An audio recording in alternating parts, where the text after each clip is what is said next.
Broadway beat. This week we go with Sidney Meyer off Broadway to Blood Orgy of the Carnival Queens. That's right, Blood Orgy of the Carnival Queens. Then we talk with actress-writer Diane Chalet about her current hit book, Grief in a Sunny Climate. And since June was such a busy month, we bring you some celebrity chit-chats from the various benefits, galas, and award shows that we attended about town. But first, let's join the cast in rehearsal and performance at the Hamlet Theater at Westbeth for Blood Orgy of the Carnival Queens.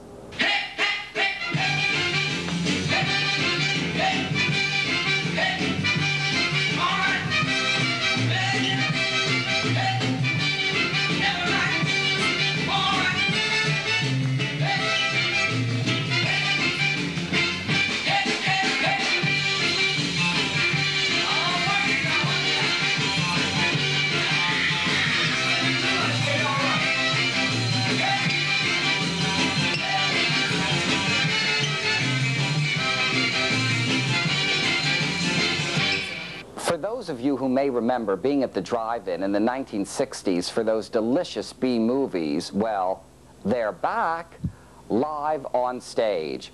Blood Orgy of the Carnival Queens, written by Robin Carrigan and Jim Fall, is, well, to quote the New York Post, it's got music, it's got dancing boys, severed heads, big bosoms, big hair, and truly terrific dance numbers. Recently, I had the pleasure to chat with members of the company to find out the real R-E-E-L story. It's a real fun, campy takeoff on those B movies of the 60s, 50s and 60s. Kind of like if you ever saw Joan Crawford's movies like Berserk and Faster Pussycat Kill Kill, you know, things like that. It's just a takeoff on those kind of real cheesy, almost like early John Waters films. You don't have to end up crying or anything, or like, just have fun. That's all. And what's wrong with that? Nothing's wrong with that at all.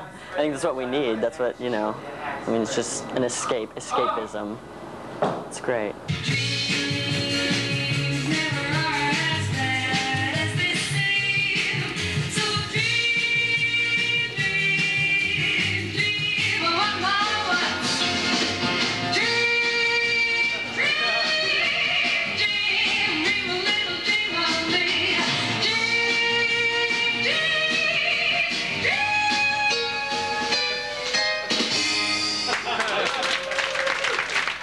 The show is, you know, a deep, moving, cathartic experience for everyone that sees it, and my mom is terribly proud of me, and it's a lot of fun. It's a great time, and it's great to be doing something so fun here in New York that I don't have to go out on another tour to leave my home.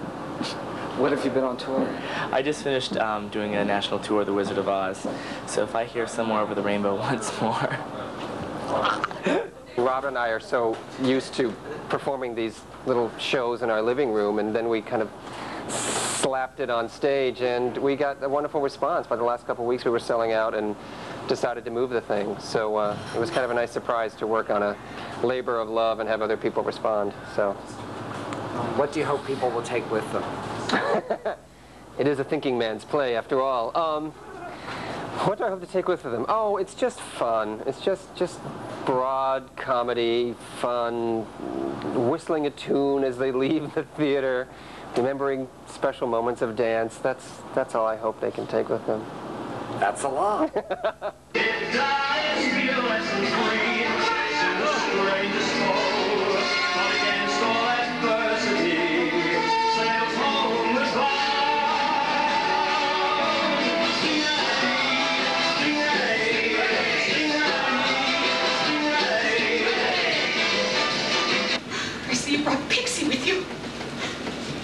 Poor Pixie. She was a promising young student nurse not long ago. Now she'll never know the thrill of turning an elderly patient with bed sores, thanks to you. She'll never run down the hospital hall on a coat blue and breathe in the glorious smell of disinfectant, thanks to you. She'll never know the thrill of watching a heart attack victim's body convulse as she shoots 500 volts of electricity through those two round bad things. All thanks to you! Rhonda, you gotta believe me. I didn't mean for anyone to get hurt. We were just fooling around. It's all fun and games, isn't it, till someone loses a head? What do you want from me? I want to see you sear your little bottom on Satan's barbecue. But I'm not a killer. Not really. Slovenly slattern like you does not deserve the title nurse. You must die!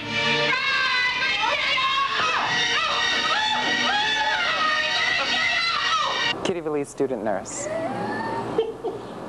And, oh, she's the nurse who, I guess you kind of root for her even though she's kind of mean and evil. But she's got a heart of gold. Okay, now what do you want me to say? How would you describe the show? It's a really important show. I think it's going to change some lives. Yeah. Has it changed yours? Oh, yeah. Yeah. In what way? Well, with this heat, I think I've lost about 10 pounds. Pixie and I were the only two nurses working the graveyard shift that night. We were fidgety, bored, and sick and tired of those patients complaining. You know how they can be. My IV stopped running an hour ago. I can't pass my water. My roommate just flatlined. Needless to say, we were a little anxious. So, we did what we would always do when the pressure got a little high. We snuck into an empty intensive care unit for a smoke. I was busy fumbling around in the dark, flicking switches on and off, knocking over trays of sterile instruments, giggling, as nurses do.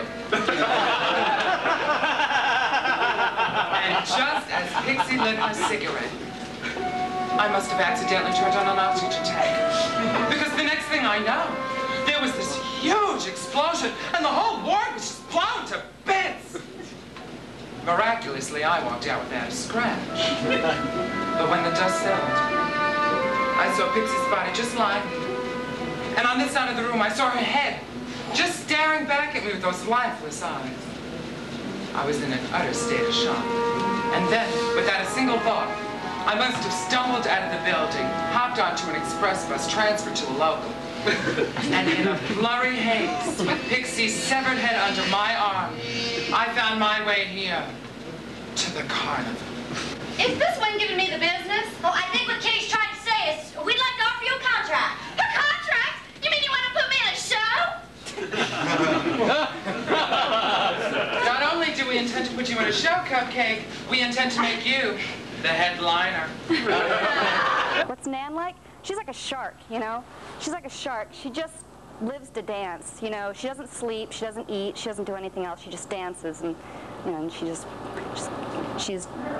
she's go-go crazy, basically. And she doesn't have a whole lot going on upstairs, but she's really loving, and she's a very warm, sweet person, and wants everyone to be happy and wants everyone to dance, and thinks all of the ills of the world could be cured by just go-go dancing, which I agree, you know, personally.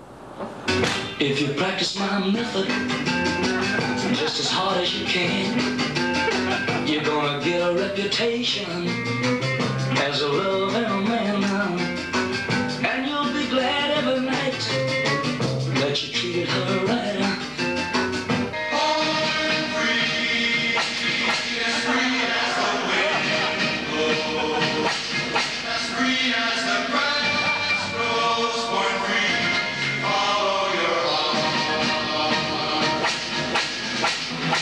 And Robin, her breasts. It's all about Nan's breasts. Come and see the show if for nothing else. Nan's breasts.